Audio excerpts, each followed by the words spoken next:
Nous devons considérer la responsabilité des auditeurs. Dans le domaine intellectuel, il y a un problème que nous devons aborder à la lumière de ce que nous avons reçu de l'Évangile.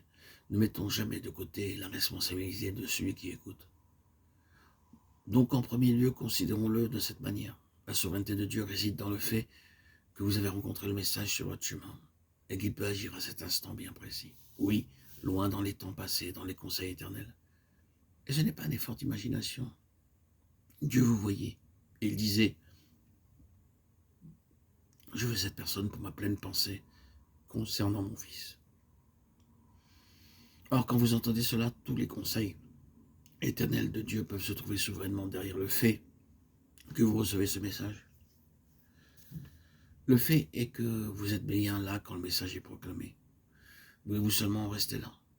Dieu est conséquent, et s'il décide d'une chose dans ses conseils, il travaille à sa réalisation, et cela se fait. Mais cela implique notre responsabilité. La responsabilité commence quand Dieu souverainement met son plan en mouvement et l'introduit sur notre chemin. Mais vous dites, l'homme a un libre arbitre, et il peut refuser en dépit de la prédestination divine. C'est là où le débat commence. Oui, il peut refuser, mais nous ne parlons pas du salut en ce moment, nous parlons du dessein lié à notre salut.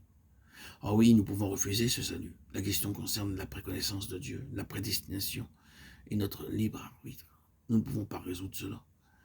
Mais ici, le fait est qu'au moment même où Dieu nous dit que nous avons été appelés dans un saint appel, qu'il y a une chose immense liée à notre salut, nous pouvons refuser ce que le Seigneur nous destinait. Nous pouvons renoncer à ce qu'il avait vu. Vous ne pouvez pas concilier ces deux choses, mais elles sont réelles. Et il y a une responsabilité qui nous incombe.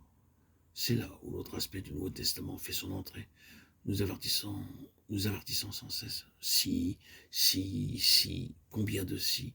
Et cela est dit chaque fois à des personnes qui sont déjà sauvées. Il y a un puissant si, qui se trouve constamment dessus d'eux. Allez-vous dire, comme certains, que vous ne saurez jamais si vous êtes sauvés jusqu'à ce que vous parveniez au ciel? Je ne vais pas pouvoir accepter cela, je sais que je suis sauvé. Ce n'est pas une question liée au fait que si vous faites quelque chose, vous serez sauvé. Et qu'après avoir été sauvé, si seulement vous faites quelque chose d'autre, vous garderez votre salut. Les si nombreux, sont liés au dessein de votre salut. Et vous pouvez passer à côté de cela. C'est là où la responsabilité se trouve du côté de celui qui entend. Ah, c'est vraiment un mystère, mais c'est un fait. Et qu'est-ce que cela revient à dire? Vous croyez dans le Seigneur Jésus, vous croyez que vous avez la vie éternelle et que vous êtes sauvé. Mais ensuite, le Seigneur vient vers vous dans sa souveraineté et vous montre qu'il y a pour aussi bien qu'un d'eux. C'est une grande chose d'être sauvé de l'enfer, du péché et de Satan. Cependant, maintenant le Seigneur dit que vous avez été sauvés pour quelque chose. Et s'il y en a beaucoup qui ont été sauvés d'eux, c'est infiniment plus grand d'avoir été aussi sauvés pour. Or, c'est ce puissant pour qui gouverne ce mystère de Dieu. Vous voyez, le deux est additionnel mineur, le pour est éternel. Le mystère de Dieu concernant notre salut ne date pas simplement du moment où le péché est entré. Le commencement n'a pas été lié à la chute de l'homme. Le salut recouvre partiellement cet aspect, remonte au dessein, au conseil divin, bien avant la création et donc avant la chute. C'est là l'objet qui est vu en finalité. Et Dieu travaille pour cela. Il aurait travaillé à cela, mais l'homme a péché et la chute a eu lieu. Dieu a dû faire un écart dans son parcours et par le salut nous ramener vers son dessein originel. Le salut est en relation avec le dessein éternel qui préexistait avant la chute. Il est pour qu'il n'ait deux, je le dis encore, deux et mineur terriblement, tragiquement mineur et subsidiaire. Il n'est pas éternel. C'est le pour qui gouverne tout ce dessein de Dieu. Bien sûr, dans le deux, Dieu s'est lui-même vêtu d'une gloire particulière. Dans la lettre aux Éphésiens, nous avons ces deux aspects, afin que nous servions la louange de sa gloire, Éphésiens 1,12. C'est une chose, et pour célébrer la gloire de sa grâce, Éphésiens 6, c'est une autre chose. La gloire de sa grâce est additionnelle, et Dieu l'a manifestée quand Satan a interféré dans son plan, et que l'homme est tombé dans le mal. Mais Dieu n'est jamais défait par le mal. Il obtient toujours plus.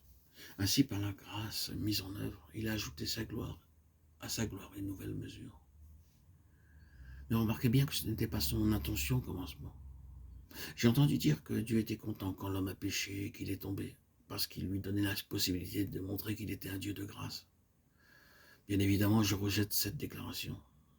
Non, pas du tout. Dieu ne peut pas être défait. Une interférence dans son dessein ne peut pas le ramener juste où il était auparavant. Il obtiendra chaque fois un peu plus. Il ira plus loin. C'est lui qui interférera, qui perdra. Et le péché de l'homme a seulement rendu possible de manifester la gloire additionnelle de Dieu dans le domaine de la grâce. Cependant, ce n'est pas son intention première, mais une simple manifestation de son triomphe. Il fait cela avec nous au cours de notre long cheminement. Il fait le bien à travers notre besoin de grâce. Pour manifester cette gloire additionnelle pour lui-même, par la grâce, il obtient cette gloire-là